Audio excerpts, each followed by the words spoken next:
بسم اللہ الرحمن الرحیم السلام علیکم جی۔ ہماری آج کی جو اندر ویڈیو ہے وہ فرسٹ ایئر کا جو اردو کا میتھ کا ہمارا سلسلہ چل رہا ہے، اس کے اندر ہم نے حمد و نعت کر لی تھی، اس کے ہم نے خلاصہ جات کر لیے تھے اور تشریح میں نے کروا دی تھی۔ اب ہمارے پاس جو چیپٹر کا جو تسلسل چل رہا ہے اس کے مطابق ہم نے اخلاق نبوی کر لیا تھا۔ میں نے خلاصے کا پیٹرن بھی بتا دیا تھا کہ خلاصہ تیار کیسے کرنا ہے۔ آج ہم اس کی ریڈنگ کریں گے اور انشاءاللہ تعالیٰ پھر اسی طرح ہی خلاصے کا پیٹرن، سیاق و سباق اور تشریح میں سارا آپ کو ساتھ کروا دوں گا۔ تو یہ فاقے میں روزہ جو ہے نا، یہ اصل میں خواجہ حسن نظامی یہ مصنف ہیں۔ اس کے بارے میں آپ کو وہی جو کہتا ہوں کہ ہلکا سا انٹروڈکشن کہ جی ان کا کیا دیکھ لینا ہے کہ جی ان کی پیدائش کے بارے میں۔ یہ 1879 میں پیدا ہوئے، 1955 میں فوت ہو گئے۔ اچھا جی، ان کے سب سے مشہور مضامین حسن نظامی، یہ ایم سی کیوز میں آ سکتا ہے۔ اور اس کے بعد ہم یہ کہہ سکتے ہیں کہ یعنی کہ اس کے بعد اور کوئی ایسی چیز نہیں ہے جو ایم سی کیوز بیسڈ ہو۔ ٹھیک ہو گیا نا جی؟ لکھے گئے بیگمات کے آنسو، سی پاڑہ دل، غدر دہلی کے افسانے، یعنی یہ ان کے مضامین کے، یہ جو ان کی کتابیں ان کے نام ہے۔ بقایا وہ ان کا سارا لکھا ہوا ہے کہ وہ کس طرح کے ایک مصنف تھے، یعنی رائٹر کس طرح کے تھے، کیا کیا موضوعات تھے ان کے۔ اسلوب تحریر کا مطلب ہوتا ہے کہ ان کی تحریر کا انداز کیا تھا۔ متنوع کا مطلب ہوتا ہے کہ ان کے جو مختلف ڈائمنشنز تھیں، مختلف پہلوؤں کے اوپر لکھتے تھے، ہر ایک کے اوپر نیا نیا بات کرتے تھے، یعنی کہ ان کے پاس بات کرنے کا انداز بہت نیو تھا۔ جو ہم چیپٹر پڑھیں گے یہ بھی بہت کمال کا چیپٹر ہے، اور اس کے اندر ایک تلخی بھی چھپی ہوئی ہے، اور جو مسلمانوں کے ساتھ ہوا 1857 کی جنگ آزادی کے بعد، اور جب انگریزوں نے حملہ کیا اور اس کے بعد مغلوں کی حکومت ختم ہو گئی، تو جو سب سے زیادہ جو حالات برے تھے نا، یعنی جو سب سے زیادہ کسی کے اوپر جو مشکلات تھیں وہ مغل خاندان کے شہزادیوں اور ان کے خاندان پر تھی، کیونکہ انگریزوں نے سب سے پہلے ان کو کرش کیا تھا۔ تو یہ فاقہ میں روزہ تاجدار دہلی کے ایک کنبے کا فسانہ، کنبہ کہتے ہیں خاندان کا، فسانہ یعنی ان کی داستان۔ کہانی کو ریڈنگ کرواتا ہوں، بڑا مزہ آئے گا، اور خلاصہ تو جو ہے جیسے پاکٹ میں آ جائے گا، ایک کہانی کی طرح سن لے آپ۔ جب دہلی زندہ تھی اور ہندوستان کا دل کہلانے کا حق رکھتی تھی، لال قلعے پر تیموریوں کا آخری نشان لہرا رہا تھا۔ تیمور یعنی مغل جو تھے نا، وہ تیمور کی خاندان سے تھے۔ انہی دنوں کا ذکر ہے کہ مرزا سلیم بہادر جو ابو ظفر بہادر صاحب کے بھائی تھے، یعنی یہ بہادر شاہ کے بھائی تھے، ابو ظفر بہادر شاہ، یعنی جو بہادر شاہ تھا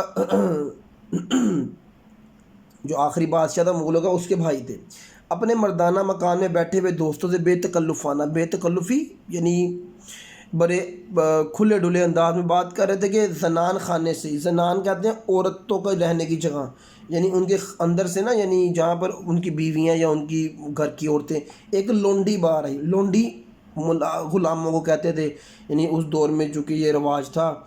کہا حضور بیگم صاحبہ یاد فرماتی ہیں۔ مرزا سلیم فوراً محل میں گئے، تھوڑی دیر بعد مغموم غمزدہ واپس آئے۔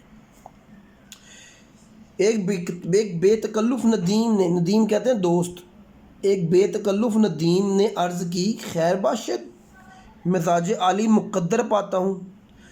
مقدر کا مطلب ہوتا ہے کہ مزاج جو ہے نا آپ کا بڑا خراب ہوا ہوا ہے، مطلب کہ بوڑھا ہوا ہے، خراب ہے، مزاج خراب ہوا ہوا ہے، کیا ہوا ہے؟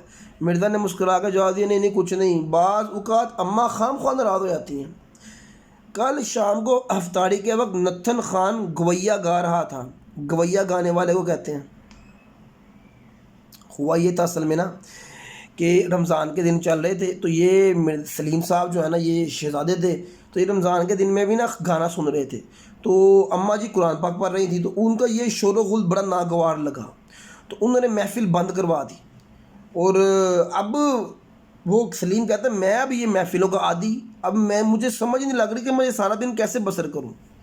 تو مصاحب یعنی ساتھی جو ادھر بیٹھے ہوئے تھے محفل میں، انہوں نے کہا جناب یہ بھی کوئی پریشان ہونے والی بات ہے، شام کو افطاری سے پہلے جامعہ مسجد تشریف لے جائیے، عجیب بہار ہوتی ہے وہاں پر، رنگ برنگ کے آدمی، طرح طرح کے جھمکٹے دیکھنے میں آئیں گے، طرح طرح کے لوگ ہوں گے، خدا کے دن ہے، خدا والوں کی بہار بھی دیکھی، کہ اس سے کہا رمضان کا دن ہے، رمضان کی بہار دیکھیں، آپ کو بڑا مزہ آئے گا۔ مرزا نے اس صلاح مشورے کو پسند کیا۔ دوسرے دن مصاحبوں کو لے کر جامعہ مسجد پہنچے۔ عجب عالم تھا، جگہ جگہ حلقہ بنائے ہوئے لوگ، کہیں کوئی قرآن پاک پڑھ رہا ہے، کوئی حفاظ ایک دوسرے کو قرآن سنا رہے ہیں، دین کے مسائل پہ گفتگو ہو رہی ہے، دو عالم کسی فقہی مسائل پر، فقہی مسائل کا مطلب ہوتا ہے کوئی فقہ کا بحث ہے، اس پر لوگ سن رہے ہیں، کسی جگہ پر توجہ اور مراقبہ چل رہا ہے۔ توجہ کہتے ہیں کہ چپ چاپ صرف کے اوپر توجہ، یعنی کچھ لوگ اس طرح بھی ذکر اذکار کرتے ہیں۔ تو اس طرح جو ہے نا یہ نظام چل رہا تھا۔ کل جدید لذیذ، مرزا کو یہ نظارہ یعنی ہر نئی چیز مزیدار معلوم ہوتی ہے، مرزا کو یہ بڑا مزہ آیا یہ چیز دیکھ کر، اور وقت بہت لطف کے ساتھ بڑے مزے سے کٹ گیا۔ اتنے میں افطار کا وقت قریب آیا۔ اب جب افطاری کا وقت قریب آیا تو لوگوں نے افطاریاں بھیجنا شروع کر دیں، مسجد تھی نا تو مسجد میں افطاریاں آنا شروع ہو گئیں۔ اچھا جی، خاص محل سلطانی سے متعدد خوان، یعنی خاص طور پہ نا جو خان ان کا جو مرزا صاحب کا جو گھر تھا وہاں سے بڑے متعدد خوان، خوان کہتے ہیں کھانے، مکلف چیزوں، مکلف کا مطلب تھا پرتکلف چیزوں سے، جو محل سے آ رہا تھا۔ اس کے علاوہ قلعے کی تمام بیگمات اور شہر کے سب امراء علیحدہ علیحدہ افطاری کے سامان بیچتے تھے، اس لیے ان خوانوں کی گنتی سینکڑوں تک پہنچ جاتی، چونکہ ہر امیر کوشش کرتا کہ اس کا سامان افطاری دوسروں سے بڑھ کر ہو، اس لیے ریشمی رنگ برنگ کے خوان پوش کہتے ہیں جو اوپر کپڑے رکھے جاتے ہیں، اور مکیشی جھالڑیں، وہ وائٹ کلر کی جو وہ ایک ہوتی ہے وائٹ کلر کی، جب فار ایگزامپل کبھی کسی کے گھر میں پرانے زمانے میں کوئی ڈش رہتی تھی نا تو اوپر وائٹ کلر کا کپڑا ڈال دیتے تھے۔ اب یہ وائٹ کلر کے کپڑے جو کہ بادشاہوں کے گھروں سے آ رہے تھے تو یہ بڑے اس کے اوپر کڑھائی وغیرہ بڑے خوبصورت، یعنی ہر ایک کی کوشش ہوتی تھی کہ ہمارا کھانا دوسروں سے زیادہ خوشنما بھی دکھے، یعنی کہ ڈیکوریشن وائز نا، کیونکہ سارے امیر لوگوں کی یہی خواہش ہوتی ہے۔ نمود و نمائش تو جو صاحب مال ہوتا ہے اس کی ہوتی ہے کہ وہ نمود و نمائش کرے، تو یہ اس دور کے اندر تھا۔ مرزا کے دل پر اس دینی چرچے اور شان و شوکت نے بڑا اثر ڈالا۔ اب وہ روز مسجد آنے لگے، گھروں میں وہ دیکھتے کہ سینکڑوں فقراء کو سحری اور اول شب کا کھانا روزانہ شہر کی خانقاہوں اور مسجدوں میں بھجوایا جاتا تھا۔ یہ دن ان کے گھر میں بڑی برکت اور چہل پہل کے معلوم ہوتے تھے، یعنی مرزا گھر میں دیکھتے تھے کہ سحری کو بھی بڑے فقیر لوگ کھانا کھانے کے لیے آ رہے ہیں، اور مختلف خانقاہیں وہ ہوتی جہاں پر لوگ جو ہے نا وہ کوئی بزرگ ہے یا کوئی اللہ والے لوگ ہیں تو وہ وہاں پر بیٹھ کے اللہ کا ذکر کر رہے ہیں، یا کوئی مسافر لوگ آ گئے ہیں وہاں پر، تو وہاں پر بھی کھانے پہنچتے تھے۔ مرزا کو بڑا لگا کہ یار یہ ہمارا خاندان جو ہمارے شہر کے جو عمر ہے وہ بڑا۔ اب مرزا سلیم کے ایک بھانجے مرزا شہ روز نو عمری کے سبب اکثر اپنے ماموں کی صحبت میں بے تکلف شریک ہوا کرتے تھے۔ ان کا بیان ہے ایک تو وہ وقت تھا، اب مرزا سلیم جو کہ بہادر شاہ ظفر کے بھائی تھے، ان کے ایک بھانجے تھے، کون؟ مرزا شہ روز۔ نو عمری کا مطلب ہے کہ چھوٹی عمر تھی، اپنے ماموں کے ساتھ جو ہے نا وہ، تو وہ اب آگے کہانی کا ٹوسٹ شروع ہونے والا۔ وہ ٹوسٹ کیا ہے وہ بتاتے ہیں کہ ایک تو یہ وقت تھا، دیکھیں اب مرزا سلیم کی بجائے اب مرزا شہ روز کی کہانیاں آگے سننی ہے۔ وہ بتاتے ہیں کہ جی ایک وقت تھا کہ دلی کی مسجد میں ہر طرف جو ہے نا یہ تھا، پھر دلی زیر و زبر ہو گیا، یعنی زیر و زبر کا مطلب ہے کہ دلی کو شکست ہو گئی اور انگریزوں کی حکومت آ گئی، قلعہ برباد ہو گیا، امیروں کو پھانسیاں مل گئیں، ان کے گھر اکھڑ گئے، ان کی بیگ بعد ماما گیری کرنے لگیں، گھروں میں کام کرنے لگیں، سب شان و شوکت تاراج یعنی تباہ ہو گئی۔ تاراج کا مطلب ہوتا ہے تباہ ہو گئی۔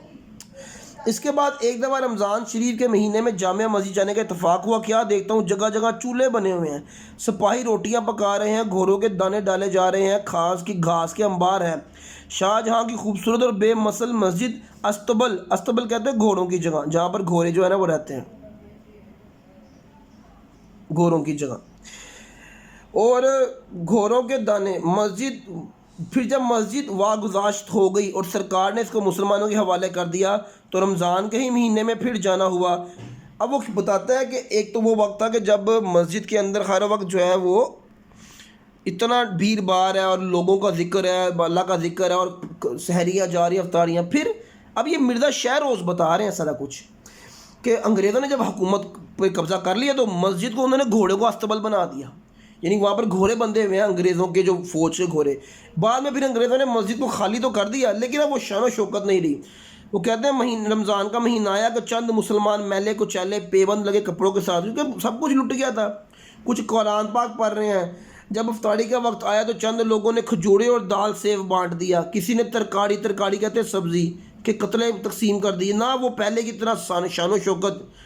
انگریزی تعلیم یافتہ مسلمان تو مسجد میں کم ہی نظر آتے تھے، غریب غربا آتے تو ان سے رونق کیا ہوتی؟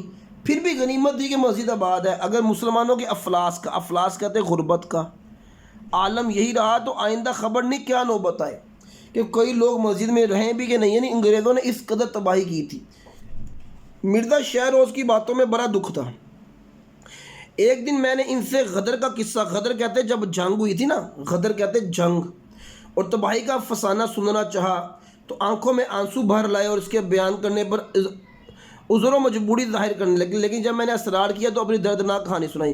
اب مرزا شاہ روز جو ہے نا وہ مصنف سے ملاقات ہوئی تھی ان کی نا، حسن نظامی صاحب سے، یہ بھی دیکھیں نا، یہ بھی اسی دور کے اندر ہی ہیں۔ تو مرزا شاہ روز کہتے ہیں کہ جی میں نے، مصنف کہتے ہیں کہ میں نے مرزا شاہ روز سے کہا کہ یار وہ جنگ کے دنوں میں تم لوگوں کے ساتھ کیا ہوا، کچھ تو سناؤ۔ تو مرزا شاہ روز کی باتوں میں درد تھا، تو کہتے ہیں اب یہ ساری کہانی یہ جو فاقہ میں روزہ ہمارا ٹائٹل ہے نا، اب یہاں سے وہ مرزا شاہ روز کا سارا سلسلہ شروع ہونے لگا کہ وہ ہوا کیا تھا۔ وہ کہتے ہیں کہ ہمارے ہاتھوں سے تلوار چھین لی، سر سے تاج اتار لیا، قبضہ کر لیے، شہر میں گولیوں کا میںہ برس رہا تھا، بارش ہو رہی تھی، 7 پردوں میں رہنے والیاں بے چادر ہو کر بازاروں میں اپنے وارثوں کی تڑپتی ہوئی لاشوں کو دیکھنے نکل آئیں۔ یعنی جو محل کی شہزادیاں تھیں وہ تو پردوں میں رہتی تھیں، جب ان کے بیٹوں کو، بھائیوں کو اور ان کے بچوں کو قتل کیا گیا، انگریزوں نے تمام شہزادے قتل کر دیے تھے، تو وہ باہر آنے لگیں، کوئی اپنے ابا کا پکار رہے، حضور ذل سبحانی جن پر ہم سب کا سہارا تھا، قلعہ چھوڑ کر باہر نکل گئے۔ ذل سبحانی کون؟ جو بادشاہ تھا بہادر شاہ ظفر، وہ کہتا ہے بہادر شاہ ظفر بھی قلعے سے باہر چلے گئے، اور ہر طرف وہ شاہ روز کہتا ہے میں نے اپنی بوڑھی والدہ، چھوٹی بہن اور حاملہ بیوی، یعنی جس کا بھی اولاد ہونے والی تھی، ہم سارے چل پڑے۔ ظاہر سی بات ہے محل میں تو اب رہ ہی کوئی نہیں سکتا تھا، انگریز آ چکے ہوئے تھے، وہ چھوڑ ہی کسی کو نہیں رہے تھے۔ تو وہ کہتا ہے ہم لوگ 2 رتھوں پر سوار تھے۔ رتھ کہتے ہیں جس پر سواری کی جاتی ہے نا، یعنی آگے گھوڑے لگے ہوں۔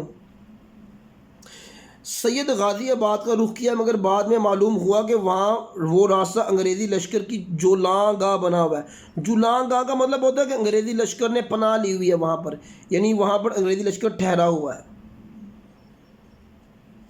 اس لیے شادرہ سے واپس ہو کے قطب صاحب چلے گئے اور وہاں پر آرام کیا۔ اس کے بعد صبح روانہ ہوئے، چھترپور کے قریب گوجروں نے حملہ کیا۔ گوجر جو تھے نا، یہ ہندوؤں کا ایک نسل ہے، گوجر ہے، پر اتنی مہربانی کی ہم کو زندہ چھوڑ دیا۔ وہ لک دک جنگل، لک دک کا مطلب ہوتا ہے دور دور تک جنگل، 3 عورتوں کا ساتھ، اور عورتیں بھی کون؟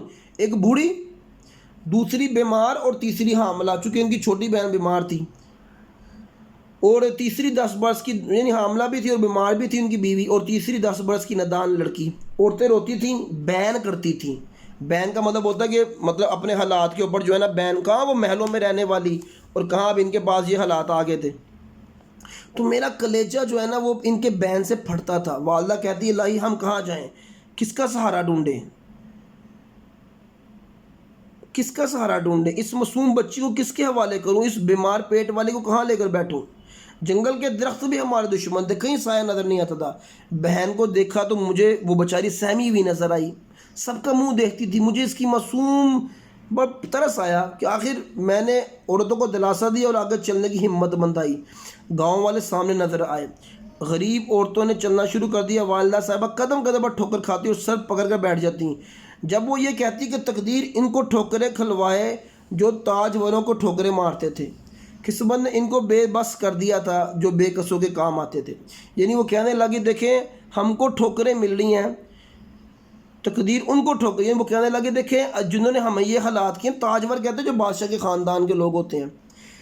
اب ہم چنگیز کی نسل ہیں جس کی تلوار سے زمین کامتی تھی، ہم تیمور کی اولاد ہیں جو ملکوں کا شہر و یاروں کا شاہ تھا، ہم شاہ جہاں کے گھر والے ہیں جن کی قبر پر جواہر نگار بہار دکھائی اور دنیا میں بے نظیر مسجد دلی کے اندر بنا دی۔ یعنی وہ بتانے لگے کہ ہم کون ہیں، ہمارے آباء و اجداد کون ہیں، میں شاہ جہاں کے خاندان سے ہوں، میرے آباء و اجداد تیموری تھے، ہم آگے چنگیز خان کی نسل سے ہیں۔ یعنی وہ اپنے آپ کو بتانے لگ گئی کہ ہم تو عزت والے تھے اور آج ہم پر آسمان بھی روتا ہے۔ تو یعنی اس شہزادہ شاہ روز کہتا ہے کہ جب میری والدہ اس طرح کی باتیں کرتی تھیں تو مجھے کچھ ہوتا تھا، لیکن خیر کہتا ہے آگے جا کے کچھ گاؤں والے نظر آئے اور انہوں نے ہمیں جو ہے نا بٹھا لیا۔ اب جب ان کو پتہ لگا کہ ہم جو ہے نا وہ بادشاہ کے خاندان سے ہیں، تو کہتے ہیں کچھ دن تو انہوں نے ہم کی کھانے کی خبر رکھی، ہم وہ اپنے گھر میں ٹھہرائے رکھا، لیکن کب تک وہ یہ بوجھ اٹھاتے۔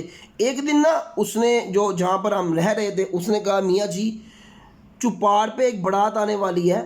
چپاڑ کہتے ہیں چپاڑا یعنی ایک مہمان خانہ کہہ لو آپ۔ تو تو دوسرے چھپر پر چلا جائے اور رات بیٹھ کے کیا کرے گا, کام کیوں نہیں کرتا. تو اس نے نا, اب اس کو پتہ تھا یہ شہزادہ ہے, لیکن اس نے بھی, اب حالات تو ایسے خراب تھے, بادشاہ زمین پر آ گئے تھے تو جو غریب آ گئے تھے ان کا کیا حال ہونا ہے. تو شہروز کہتا ہے کہ میں نے کہا بھائی جو تم کہو گے وہیں جہاں پڑیں گے, اور مجھے کچھ کام بتاؤ, میری خود طبیعت اکتا گئی ہے, میں کر لوں گا. ان کا چودھری آ گیا گاؤں والوں کا نا, اس نے کہا کہ کیا کر سکتی ہے تم. میں نے کہا میں تو سپاہی زیادہ ہوں. سپاہی زیادہ مطلب یہ ہے کہ میں تو تلوار چلانے والا ہوں. تیغ و تفنگ چلانا میرا ہنر ہے. تیغ کہتے ہیں تلوار کو, تفنگ کہتے ہیں جو ہے نا وہ تیر کمان کو. اس کے علاوہ کچھ نہیں جانتا. گوار ہنسنے لگ گیا, کہنے لگا بابا یہاں تو ہل چلانا پڑے گا, گھاس کھودنا پڑے گی. اب میری آنکھوں میں آنسو آ گئے. شہروز کہتے ہیں ان کو مجھ پر ترس آیا. انہوں نے کہا چلو تم اس طرح کرو, تم کھیت کی رکھوالی کر لو, تیری عورتیں ہمارے گھروں کے کپڑے سی دیا کریں گی. یعنی انہوں نے کہا کہ عورتیں اب تمہاری گھر کے کپڑے سیئیں گی. فصل پر تجھ کو اناج دے دیں گے, یعنی گندم دے دیں گے, جو وہ تیرے لیے سال بھر کافی ہوا کرے گی, تیرے پورے خاندان کے لیے. اچھا, چنانچہ یہی ہوا. میں سارا دن کھیت پر جانور اڑایا کرتا اور گھر پر عورتیں کپڑے سیتی. ایک دن ایسا ہوا کہ بھادوں کا مہینہ تھا, ساون کا نا, ساون کا مہینہ جن میں بارشیں ہوتی ہیں, بارشوں کا. گاؤں میں سب کو بخار آیا, میری اہلیہ اور بہن کو بھی بخار آ گیا. وہ گاؤں وہاں دوا اور حکیم کا کیا ذکر, خود لوٹ پوڑ کر اچھے ہو جایا کرتے تھے. یعنی اس نے کہا کہ گاؤں والوں کو حکیم سے کیا لینا دینا, وہ خود ہی بیمار ہوئے, طبیعت ٹھیک ہوئی, ہو گئے جس طرح غربا کے بچے ہوتے ہیں. یہ اب محلوں میں رہنے والے تھے, ناز و نام میں پلنے والے. ان کی تو جو ہے نا کیا ہوا کہ بارشوں سے, ایک دن بارشیں ہوئی, نالا جو ہے نا وہ گاؤں آ گیا اور گاؤں میں پانی کمر کمر تک چار آیا. اب کہتے ہیں کہ میں اب کیا کیا کہ رات کو چارپائیاں بالکل ہی غرقاب ہو گئی, عورتیں چیخیں مارنے لگیں. آخر کار میں نے چھپر کی بلیوں میں, چھپر کی بلیوں کا مطلب ہوتا ہے کہ نا انہوں نے نا, جیسے فار ایگزامپل ہم کہہ لیں کہ ہم نے کوئی ایک ایسی پارٹیشن کر دی, یعنی ایک کمرہ ہے اس میں درمیان میں کوئی پارٹیشن لگا کر, جس طرح ہم جو ہے نا وہ ایک طرح کا ایک زمین سے اوپر کوئی جگہ بنا لے. تو اس نے کہا جی کہ میں نے عورتوں کو ادھر بٹھا دیا اوپر, چارپائیاں اڑا کر دیواروں میں. پانی اب گھٹنوں پر اتر گیا تھا, مگر غضب یہ ہوا کہ سب کچھ ہی ختم ہو گیا, کھانے کا اناج بھی اور کپڑے تر ہو گئے. اب میری بیوی کی درد ذہ, یعنی درد ذہ کہتے ہیں اولاد کا جو ہونے والی, پیدا ہونے والی ہوتی ہے ان کا بچہ. اب کیا ہوا کہ وہ بڑے ناز و نام میں پلی ہوئی تھی. اب اس وہ غدر کی مصیبتیں تو جھیل گئی, یعنی جنگ کی مصیبتیں تو جھیل گئی, لیکن جہاں پر بیچاری جو ہے نا نہ جھیل سکی اور وہ گورے غریبہ میں ہمیشہ جاس ہوئی, یعنی فوت ہو گئی. تو پھر گاؤں والوں نے جب پتہ لگا تو انہوں نے اس کو جو ہے نا وہ دفنا دیا. اب یہ ان کے ساتھ یہ تکلیفیں یہ سنا رہا ہے. وہ کہتا ہے ہم کو کھانے کی فکر یہ تھی کہ گھر میں تو اناج سارا ختم ہو گیا تھا, اب گاؤں والوں سے مانگتے ہوئے شرم آتی تھی. وہ بھی ہماری طرح ہی مصیبت میں گرفتار تھے. تاہم بیچارے گاؤں کے چودھری کو خیال آیا, اس نے کتب صاحب سے 1 روپے کا آٹا منگوا دیا. وہ آٹا نصف کے قریب خرچ ہوا کہ رمضان آ گیا. اب والدہ کا دل بہت نازک تھا, ہر وقت پچھلے زمانے کو یاد کرتی تھی. ٹھنڈا سانس لے کر بیچاری بیٹھ گئی کہ اب کیا کرے, پچھلی تو رونقیں ختم. 4-5 دن تو اس چھوٹے سے آٹے سے گزر گئے, پر آٹا ختم ہوا تو بڑی مشکل پیش آئی. اب سوال کرتے ہوئے شرم آتی تھی. ایک کوڑی نہ تھی. شام کو روزہ کا ٹائم ہوا تو روزہ کھول لیا, فاقے میں روزہ. اب یہ دیکھو ٹائٹل آ رہا ہے, بھوکے مارے کلیجہ منہ کو آتا تھا. والدہ صاحب کی عادت تھی کہ اس قسم کی تکلیف کے وقت رویا کرتی تھی, مگر آج وہ خاموش تھی. کہتا ہے میرے دل کو سہارا ہوا, چھوٹی بہن کو بھی چپ کروا دیا. اب نیند تو آ نہیں رہی تھی. صبح پھر روزہ ہم نے بھوکے ہی رکھ لیا, اور والدہ نے تہجد میں بڑی رو رو کر دعا مانگی, ایسی دعا کہ میں نقل نہیں کر سکتا. انہوں نے کہا یا الہی ہم سے ایسا کیا قصور ہو گیا جس کی یہ سزا مل رہی ہے. رمضان کے مہینے میں تو ہمارے گھر سے سینکڑوں محتاجوں کو کھانا ملتا تھا, اور اب ہم خود محتاج ہیں, روزے پر روزہ رکھ رہے ہیں. خداون اگر ہم سے قصور ہوا تو ٹھیک ہے, اس بچی نے کیا خطا کی ہے جس کے منہ میں کل سے ایک کھیل اڑ کر نہیں گئی, یعنی کہ ایک کوئی ٹکڑا نہیں گیا. دوسرا دن بھی یوں ہی گزر گیا, فاقے میں روزہ رکھ دیا. شام کے قریب چودھری آیا گاؤں کا, دودھ اور میٹھے چاول لایا اور بولا آج ہمارے ہاں نیاز تھی. اب ظاہر سی بات ہے گاؤں کا چودھری کے پاس اتنا مال تو تھا. اس نے کہا کہ یہ کھانا ہے اور 5 روپے کی زکوٰۃ ہے, ہر سال میں زکوٰۃ دیتا تھا. بکریاں, اس دفعہ بکریاں نہیں تھی, میں نے پیسے دے دی. اب یہ شہروز جو ہے نا یہ بڑا خوش گھر آیا, اپنی والدہ کو سارا قصہ سنایا. مگر جب والدہ نے یہ خبر سنی تو انہوں نے والدہ کی عزت جاگ گئی کہ ہم بادشاہوں کے خاندان والے اور زکوٰۃ کے پیسے پر. انہوں نے کہا تف ہے، تف ہے تیری غیرت پر، لعنت ہے تیری غیرت پر. تف کا مطلب ہوتا ہے کسی کو افسوس ٹھہرانا کہ خدا کا خوف کر دیے تو کیا کر رہا ہے. ارے مر جاتا بہتر ہے، اگرچہ ہم مٹ گئے مگر ہماری حرارت نہیں مٹی، یعنی جو ہمارے اندر عزت اور غیرت کی گرمی تھی وہ نہیں گئی. صدقہ اور چوری ہمارا شیوانی، کیا تو یہ پیسے لے آیا ہے؟ والدہ کی ان باتوں سے مجھے پسینہ اور شرم کے ہمارے ہاتھ پاؤں ٹھنڈے ہو گئے. چاہا کہ اٹھ کر چیزیں واپس کر رہا ہوں مگر والدہ نے روک دیا. بیچاری وہ خود بھی مجبور تھی، بیٹی بھی چھوٹی تھی. اگر خدا کو یہی منظور ہے تو کیا کریں، سہنا پڑے گا. کھانا کھا کر رکھ لیتے ہیں، روزہ کھولنے کے بعد ہم سب نے کھانا کھایا، 5 روپے کا آٹا منگوایا جس سے رمضان خیر و خوبی سے گزر گیا. اس کے 6 مہینے بعد گاؤں میں رہے، پھر دلی میں آ گیا، یہاں والدہ کا انتقال ہو گیا، بہن کی شادی کر دی. انگریز نے بھی میرے 5 روپے پینشن، چونکہ انگریزوں نے کو پتہ تھا یہ خاندان جو ہے بادشاہوں کا ہے، تو جو بچ گئے تو ان کی پینشنز وغیرہ جو ہے نا مقرر کر دی. تو یہ اب ہمارے پاس کہاں سے آیا ہے، یہ اس کا ماخذ کیا ہے، بیگمات کے آنسو. یہ MCQs کے اندر آ سکتا ہے. تو اگر آ جائیں ہم ذرا MCQs پر آ جائیں، چونکہ ہمارے پاس یہاں پر سوالات جوابات کا پورشن نہیں ہوتا، فرسٹ ایئر کے اندر سوالات جوابات نہیں آتے، پھر بھی میں آپ کو کروا دیتا ہوں. جب دلی زندہ سے کیا مراد ہے کہ جب دلی پر بادشاہوں کی حکومت تھی اور مغل حکمران جو تھے حکمرانی کر رہے تھے. خیر باشد عالی مزاج مقدر پاتا ہوں. اس کا مطلب کیا ہے؟ اس کا مطلب یہ ہے کہ جب سلیم اندر سے باہر آئے تو ان کے دوست نے کہا کہ سب خیر ہے نا، طبیعت بڑی خراب سی ناراض نظر آ رہے ہو. مرزا سلیم کون تھے؟ یہ ابو بہادر شاہ ظفر کے بھائی تھے. جامعہ مسجد میں مرزا صاحب نے کیا منظر دیکھا؟ انہوں نے دیکھا کہ وہاں پر جو ہے نا وہ گھوڑے، وہاں پر طرح طرح کے لوگ ہیں، مسجد میں رونق لگی ہوئی ہے، کھانے ہی کھانے آ رہے ہیں، سارا کچھ نا وہاں. مرزا صاحب روزانہ مسجد کیوں آنے لگے؟ کیونکہ ان کو یہ منظر اچھا لگنے لگ گیا تھا کہ یہاں پر لوگ ہیں، ان کے گھر سے کھانا آ رہا ہے اور ان کو یہ خوشی ہوتی تھی. مرزا کی صاحب والدہ کیوں ناراض ہوئیں شہروز کی؟ جب مرزا شہروز زکوٰۃ کا پیسہ لے کر گھر آ گئے تو ان کی والدہ ناراض ہوئیں کہ ہم غیرت والے لوگ جو ہیں نا اب زکوٰۃ کا مال کھائیں گے. تصنیف بیگمات کے آنسو اصناف ادب کے لحاظ سے کیا ہے؟ یہ ایک افسانہ ہے. مرزا شہروز ابو شگے کیا تھے؟ بھائی تھے. جامع مسجد دلی بنوائی تھی شاہ جہاں نے. قلعہ چھوڑتے ہوئے مرزا شہروز کے ساتھ کون تھا؟ والدہ، بہن اور بیوی. والدہ، بہن اور بیوی. تو یہ میرا خیال ہے یہ آپ کا چیپٹر اب اتنا ہو گیا کہ اس کے اندر اور کچھ بھی کرنے والا نہیں ہے. انشاءاللہ تعالیٰ نیکسٹ اب ہم کیا کریں گے، اب ہم جو ہے نا میں آپ کو یہ دیکھیں اس کے اندر اب ہم انشاءاللہ تعالیٰ MCQs وغیرہ کریں گے اور خلاصہ وغیرہ کریں گے، اور وہ میں سیاق و سباق بھی آپ کو کروا دوں گا. باقی کوئی ایسا کنٹینٹ نہیں ہے جو کہ ہمارے پیپر کے حوالے سے ہے. یہ خلاصہ جب میں کرواؤں گا تو انشاءاللہ اسی کے اندر سیاق و سباق بھی ہو جائے گا. تو نیکسٹ ویڈیو میں انشاءاللہ ملیں گے. ہمیشہ کی طرح جو میں کہتا ہوں کہ سبسکرائب کریں، لائک کریں، چینل کو شیئر کریں. انشاءاللہ کنٹینٹ اسی طرح ہی اب آپ کو آنے والے مہینوں میں سب سبجیکٹ کے کنٹینٹ ملتے رہیں گے.